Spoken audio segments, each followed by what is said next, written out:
Ahoy! Welcome to the Sea Captain Leadership Podcast with Phil Bender, where we help listeners navigate the uncharted waters of personal and professional growth. The Sea Captain Leadership Podcast is about sharing energizing stories of leadership development and the culture surrounding top-performing individuals and their businesses. We want to help you to take risks and build your vision by showing you how to break free of the boundaries that are holding you back. Today, we are thrilled to welcome Laird Veatch to the Sea Captain Leadership Podcast. Laird became the athletic director for the University of Missouri in 2024. Before that, he was the athletic director at the University of Memphis. He originally hails from Manhattan, Kansas, so we'll go over some Aggieville stories at some point, where he went to Kansas State and was captain of the football team there.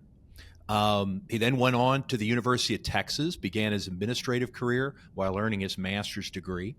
Laird began at Mizzou, so he's had two tours here in 1997, managing the Tiger Scholarship Fund, and then went on to positions at Iowa State, Learfield Sports, Kansas State, University of Florida, Memphis, and finally back to Mizzou last year.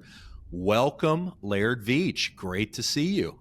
Yeah, thanks, Phil. It's good to be with you. And just for the record, just like there's a statute of limitations on stories from Harpo's, there's a statute of limitations on stories from Aggieville too. So that goes both ways. Just so you know. You know that's fair, and most of our listeners know that that I'm originally from St. Louis and went to the University of Missouri. So it's there's a tug here, and I probably learned most of my career ascending strategies at Harpo's on Friday and Saturday.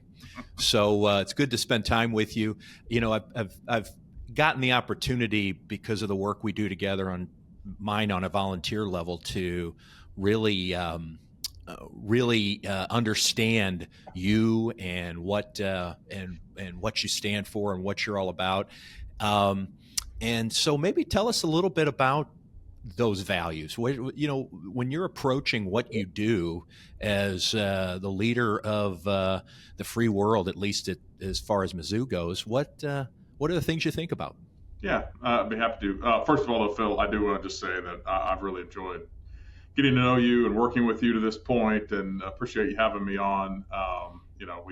We pulled in a lot of directions, but this is something I wanted to do because of you and not only the work you do with us and the support you give, but just the friendship we built. So I appreciate that. From a values sort of character standpoint, I've been blessed to just have incredible mentors and influences. So throughout my life, whether it be my parents or coaches, peer mentors in the professional space, so much of you is the people you learn from and grow from. So I have been fortunate to be very grounded in some very just solid character values. I found it almost easy for me to lean into because of all that. It's not necessarily there's decisions you make every day that reflect your values and character, but it wasn't necessarily a challenge for me to sort of live that out because I've just been blessed to be surrounded by those people all my life. Yeah, and so let's go back a ways. I think that's a good lead into the first real question today is, how did your playing days at Kansas State prepare you for your current role? And don't be afraid to brag. I know you were a big shot, but how did all that stuff prepare you for what you do today? It's remarkable. I look back on that. I know it was whether I like to admit it or not, it was a long time ago, right? So it was the 80s, when I played football at Kansas State, and more that seems like an era of a bygone era. Things have changed so much in college athletics and in our space, but there's some obvious learnings that happen when you compete at that level, and particularly when you are fortunate enough to be put into a leadership role. I was a captain as a senior, so obviously that had to be reflected in years prior to that as well, not just the senior year. But I look back on that time frame, and people ask me a lot about what happened and why, because it was a was a transitionary time, and Coach Schneider got there. Actually, I said late '90s; it was early '90s. He got there in '89, and I was part of the first recruiting class in '90. So, and shifted around. It was literally the worst program in the history of college football. They'd won one game in 4 years, up until my freshman year. And then we went 5-6, 7-4, 9-3. So, it was that transitionary time. Yeah. So people always ask why, how, what happened? What did you do? What was that about? What was Coach Schneider about? And, the reality was it was really, really hard. The learning was really about resiliency, mental toughness, really pushing through a time of change. And there was no hour limits on what we spent. There was no limits on how much contact we had during the week. It was just it was a different era, right? So we had to push through and change a culture and change a whole mindset of a group of men that was really ingrained and difficult. So I got to see the value of toughness, resiliency, and in particular when it comes to Coach Schneider, a level of structure and detail that really forced that change at a level that it's really hard to imagine. I mean, he would, people ask me, what did he do? And I said, well, really, he just refused to accept anything else. That the reality of it was we were going to perform, and everybody involved in that program, from the coaches to the players to the individual, janitors working the night shift, everybody really had a very specific duty, and everybody knew where they stood, what part they made to the greater picture, and it drove dramatic change through day-to-day, day over day, grinding it out and being willing to do the things that changed a culture and shifted it in a matter of a short number of years to a high quality program. And to be a leader in that and to see that from beginning to through to where it was really seeing the benefits of it was remarkably impactful for me, and just knowing what can be done with that kind of mindset. Yeah, well, that we could probably end the podcast right now, and this would be valuable for this reason alone, is your understanding at that stage what real culture change is all about. And the one thing I've noticed about in our relationship that I really admire is you are seemingly unflappable when it comes to things that are being thrown at you, the conflicts that come up. I mean, being we like to call it chief conflict officer, when you're running something, and I just noticed that you always seem to have the bigger picture in mind when you process everything.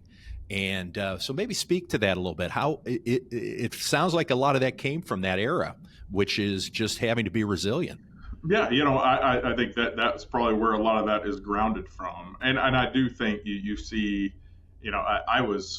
I didn't really get into this lead position as the top athletic director, if you will, until 5-6 years ago. So I had plenty of experiences watching leaders and watching athletic directors in particular, and how they manage challenge and conflict. And when you're in the trenches with people and you're looking up at someone like that, you see the value of steady leadership, right? You see that, particularly in college athletics and what we've dealt with from COVID to NIL and transfer portals and all the challenges that we've managed over the last handful of years. You just see what it means to have someone that is providing, that consistent, steady leadership. And it just helps everybody's mindset so much, right? That you can manage through dealing with change, making difficult decisions, handling pressure, as long as the people candidly at the top are managing it that way as well. You recognize, you set a tone.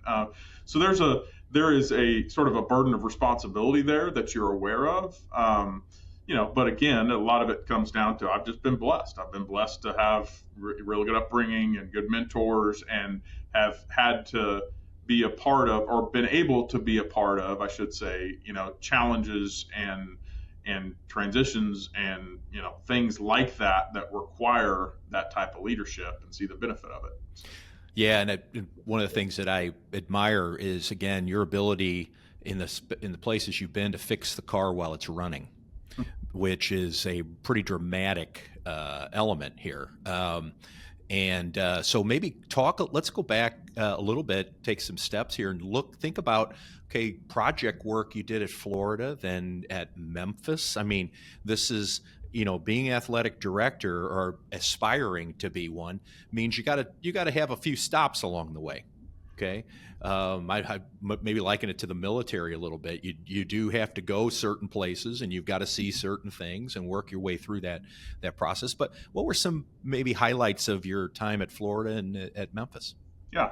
So, yeah, you're right. What you find, particularly in our profession, I'm sure it's the same to some degree in every profession, but you have to expose yourself to different challenges and different environments to really be able to grow.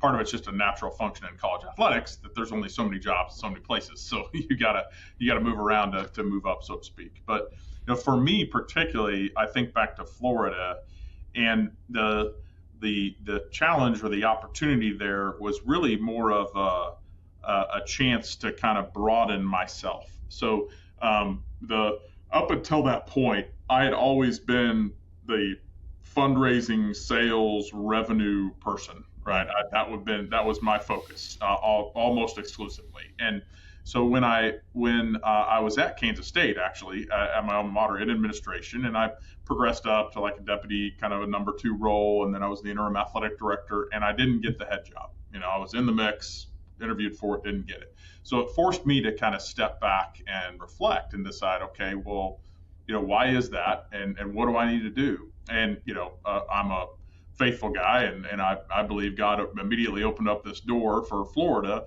in large part, not only because it's Florida and it's got a great brand and a lot of great history and really good people there, but because it was an opportunity that really broadened my horizons. So by that, I mean, I shifted from like chief revenue officer to chief operations officer, essentially. Mm-hmm. So I was internal, more overseeing operations, facilities, and I was the head administrator for football. So because of that, it forced me to work directly more with coaches and do the things, kind of round myself off in ways that I didn't have an opportunity to do before that. And through that, then when I was at Florida, for instance, that was a time when, we made a shift and moved away from one football coach, moved into another. So I got to be part of that transition, right? And from the separation to the hiring to the onboarding and managing all of that was a great learning opportunity for me. And there, of course, were big facility things that I got to oversee. The softball stadium, we renovated softball, started the baseball project before I got there, which is a beautiful facility, design work for their football training complex. So there were some big facility kind of things that I got to see and be a part of. But it was really more of that, that perspective that I got to sit in a different chair within the department. And I would say the biggest value of being at Florida in particular was it just has a tremendous history. And, they had an athletic director there, Jeremy Foley, who was there for years, who really set a very clear culture and really good structure there. I mean, they were very thoughtful about their approach to the business operation, but also, really high expectations across the board of performance, and they held people accountable to that. And it really helped me see some of the benefits of that side of it as well. Yeah, and so then you head to Memphis. Okay, so then you do get the leader. Did you have the leadership position right away there? Is that why you went? Yeah. That's what I thought, but I just thought I'd fact check myself there. So tell us a little bit about now you're in the position now that you aspire to. Mm-hmm. Tell us about what were some challenges in that? What were some of the realities of, because we always say that, I used to always look and say, well, if I run this thing, I'd run it different. I'd do it this way, or so many things would be easier, and whatnot until you're actually in the role. So maybe explain that a little bit to our audience. Yeah, the incredible experience being at Memphis, and partly it was my first head athletic director job. Partly because it is a unique place that has a really strong brand, a lot of history, does really well competitively, but in many ways functions with a lot less, and that creates opportunities for learning and growth. Let's put it yeah, right, exactly. And there were certainly some really cool things we were able to do there with their stadium, and we had developed a really special relationship with FedEx and things that we did on that end. But the real learning there was more about managing through real dramatic change. So I get there in the fall of 2019. So I think I started like September, October. We had a coach change. Coach Norvell left right at the end of that season, so I had to jump a few months in right into a big hire. And then, of course, the spring of 20, we all know what happened, right? Exactly. COVID hit, and NIL hit about a year after that. But COVID hit, and just managing that whole scene at a place that was already stressed in resources and personnel, it just led to some real significant challenges. I mean, we had to, unfortunately, let a lot of people go. We had to sort of really kind of tear it down to the studs, so to speak, from a staff standpoint, from a financial standpoint, and build it back up. So it was really challenging emotionally. It was just challenging as a leader, from a business standpoint, all the above. But that kind of dramatic change was difficult. Now, I also got to see that, go through it, and then see some of the benefits on the backside of the things that led to some of the things we were able to accomplish and do with their stadium and those relationships, and kind of reset a lot of things.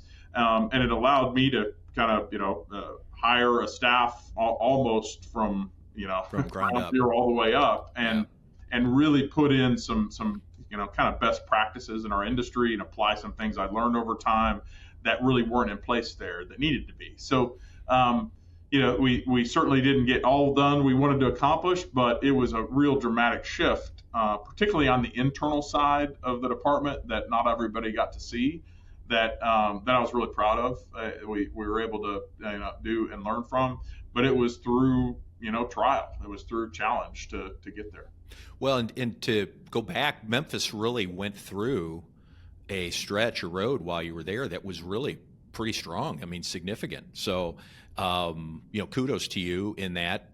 And if there's something I've learned, coaching is one thing, but the support of coaching, which is really the athletic department. In fact, one thing that listener might be curious about is the fact that a lot of your 10, 12 leaders actually support the coaches in specific sports. I don't think everybody realizes that. And so they're really coaching the coach and need to be there for them, not just in a supportive role, but managing the change like you did at Florida with football. Mm-hmm. So to have all these things, how culture becomes such a powerful part of this. And again, I think you'd say from our experience, you're still building that at Missouri, right? I mean, it's still happening. I think it's been an exciting time in the last few years. But talk about building and creating culture. What are the components? What are the things that come to mind?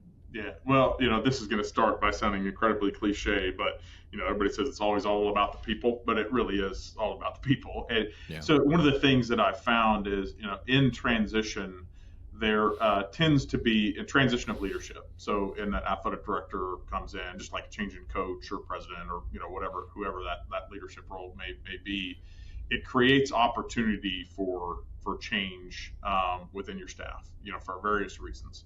And many times that part of that group that was there in that leadership group on, say, that top 10 or 12 that you had mentioned earlier, goes with the prior athletic director someplace else. Sometimes it's just time for change for them. Sometimes you need to sort of proactively make some of those decisions for various reasons. But it creates opportunity. So those early on hires that you make that I have found, those personnel decisions, really make a huge step in the right direction on what kind of culture you're going to develop. And part of that is it's the obvious. Well, those are the people that are going to be part of making that culture with you. So who they are matters. But part of it's also the signal that sends to everybody else on the staff. If based on the type of people you hire and their character, their values, their work ethic, the experience that they bring and why, and what that communicates throughout the organization is really important. So if you couple that with people that are there and people you make decisions on that are already there within a organization when you first arrive, and you are able to assess that and their values and their character, and you really embrace those folks and you bring them together, that to me is the perhaps the biggest step you can take in those early months of a transition. We are incredibly fortunate. The leadership team we have, people we have throughout our administrative side are just really, really strong, and I'm really grateful and proud of that group. And then it becomes, to me, then it does, a lot of that becomes about structure. So you've heard that, or you and I have used that. We've talked about that, that's right. In our conversations. But I think having real clarity for people in their role and how they interact and what's expected, what the priorities are, those kind of things are really important. And it sends a big signal, again, about what matters, about what you believe in culture as a leader. And then it comes down to daily decisions. And so much of it becomes, what I do with my time, where I apply my time, the decisions that we make, the tough decisions we make, and the why behind those decisions, that reflect the value and the culture. And then it becomes that kind of daily grind of doing things the right way, day over day over day over day. And eventually, in time, that really, reinforces and solidifies that culture. Well, I think you can, if I'm a listener, I'm saying right now, boy, I can see this level of leadership that Laird Veatch provides. It is pretty dramatic. You have a very unique ability to be very level and soothing, but still talk about conflicts and growth. And I think that's a very unique characteristic. And again, based on a lot of experiences, you've had a lot of things thrown at you. And I think there are two questions that the listeners will be very upset with me if I don't discuss. First of all, you have two very dynamic coaches, very unique personalities, okay, that you didn't hire, that you had to take on when you came in, Eli Drinkwitz and Dennis Gates.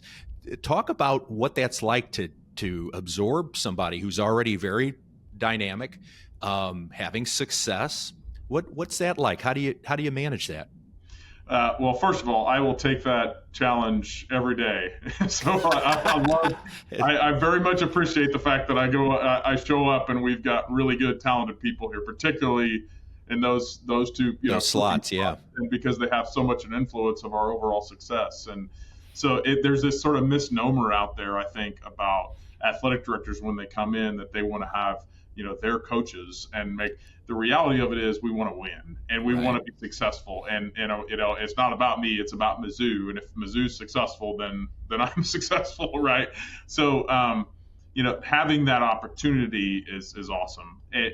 But I've found that working with head coaches, particularly high profile coaches, successful high profile coaches in particular at this kind of level, is a thing, right? It's different than managing other people in other roles and other organizations that are typical. So you really have to look at it as a supportive role, because in the end, coaches drive success in our profession. It is hands down. It is obvious. That's why they get compensated at such a high level. That is why they are so high profiles, because ultimately they're the ones that drive success. And so if you come into the job and you look at it as my role, particularly when you have someone that's good and successful and talented, is to support them, right? Now, there are times when support is reflected as accountability, right? Mm-hmm. That you That's have right. to be willing at times to have guardrails, whether that's from a rule standpoint or a financial standpoint or whatever it is, right? Yeah. There's guardrails that you Yeah. have to have up. And a lot of that is just supporting them and being there for them to help them see and know when they're running into those, right? Because Yeah. it is such a incredibly demanding, challenging role to be a head coach in college athletics at this level, particularly with everything going on with transfers and NIL and the financial challenges and all that stuff. That they need people around them that are going to say, hey, hey, we got an issue over here. We're running into this. Let's work on this together. So it has to be approached that way because there's really, I have not found another successful way to do it when you're working with good coaches because they are talented and they're compensated for a reason because they have it's a very difficult job. So if you have someone that's able to do it and be successful at that level, we need to just support them and help them, do what they do best. Yeah, but as you say this, though, it doesn't get lost on me that there still have to be boundaries. There still has to be, limitations, compliance, a number of different areas. Because now coaching, I mean, you used to be able to recruit somebody and you had them for 4 years. Now you have them for a year, right? Mm-hmm. And so it's like running for Congress now. You have them for 1 year and then you got to start campaigning again, right? Mm-hmm. And so it's a unique dynamic. And that's really the last question that I have for you today is, if I'm a listener, I'm like, okay, what's the future hold? What's NIL going to look like? What's this new dynamic? Give them something provocative on this here, would you? I mean, you're so good at what you do. What's the future hold? What's the vision? Well, let me tell you exactly what college athletics is going to look like in 5 to 10 years. And answer that question, Good luck. What I could do with that if I could. Yeah. It is unquestionably the time of biggest change that we have ever seen in our profession. You can't really question that. And it's a very fast moving evolution, essentially from a kind of amateurism model to a more professionalized model of college athletics. There's no question. The challenge is it's happening and evolving in a way that we didn't manage ourselves because we weren't in a position whatever it is, we, the NCAA, college athletics overall as a whole, we did not manage that transition from amateurism to a more professionalized model ourselves. So it's being essentially forced upon us by the courts and state laws and all the things we've watched and seen since then. So that's why it's so difficult, is because you're kind of every day you feel like you're kind of waking up and finding out the new set of rules and what's going to be next. So for us internally, you have to stay really focused on what you do well, what are the core things we need to hold on to, but willing to really think about things differently and just embrace the change. And then you start to see where are the opportunities that lie in that. And that's what that's what Mizzou has done. So before I got here, right? But Mizzou's done well with your help, coaches.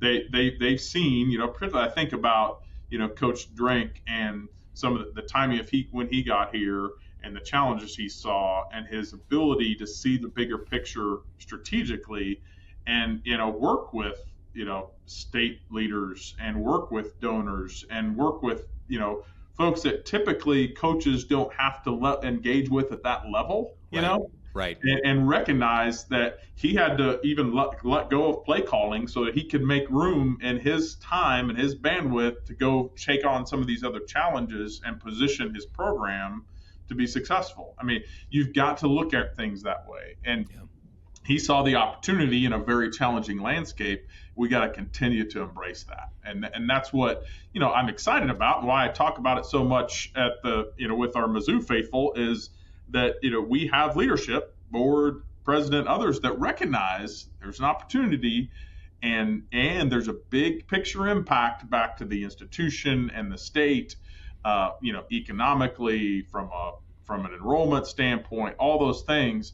If we're doing really well in football, men's basketball, and some of our other sports, it helps dramatically in ways. Now, some of those dollars and some of that impact doesn't come to the front door, right? It comes to the side door, and it's not always so right in front of you, parent, but it's there. And that opportunity is what drives me, is that we have alignment and vision on all that, and we can continue to use this changing time frame to position ourselves for whatever that is. But clearly we're evolving, and you can't hold on to the past and what it's been.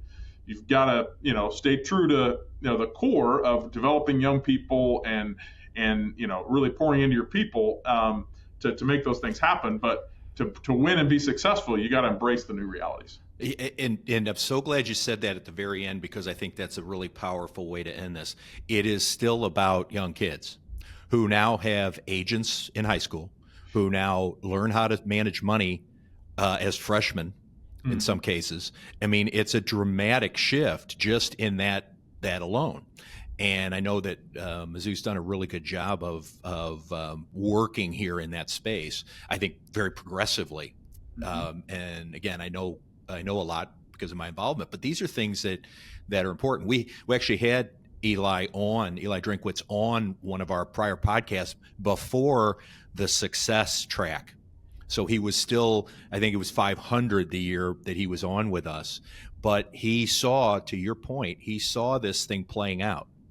And that's what ended up triggering me to get involved, was his vision for what was happening and how, in this case, St. Louis and Kansas City needed to become more of a recruiting base for Missouri. That was kind of the initial statement. And so I really admire that. He does have a gift for seeing the big picture, dealing with the coaching elements, which, is details and discipline, but also seeing the big picture. And by the way, so does Laird Veatch. Very, very impressed. And so I just appreciate you. I appreciate you being on today. If somebody wants to send you an email and tell them how much they like you, how would they do that? Yeah, you can. But for one, you could just send it directly to my personal email. It's veachL at missouri.edu. That's the best and most direct way to connect with me. But we have a lot of people within the Mizzou Athletics Fund, our ticket office, others. There's all kinds of numbers you can pull up on mutigers.com and connect with us in various ways. But I appreciate the time, Phil. Appreciate you having me on. I've enjoyed our conversations, and this is another one of those. So thank you. Yeah, thank you. And as you always, the fundraiser, operators are standing by, right? You notice how he threw that little subtle layer in there. He hasn't lost that sales edge at all. Laird Veatch, pleasure. Have a great rest of your day. Thanks for joining us for this edition of the Sea Captain Leadership Podcast. If you found the conversation valuable, please like, share, and post a review on your favorite podcast app. To learn more about Sea Captain and its high-performance coaching programs, visit us at seacaptaincoaching.com. The link is in the show notes. You can also follow us at Sea Captain Coaching on Facebook, Instagram, and LinkedIn. Thanks again for listening. Wishing you fair winds and a following sea on your journey.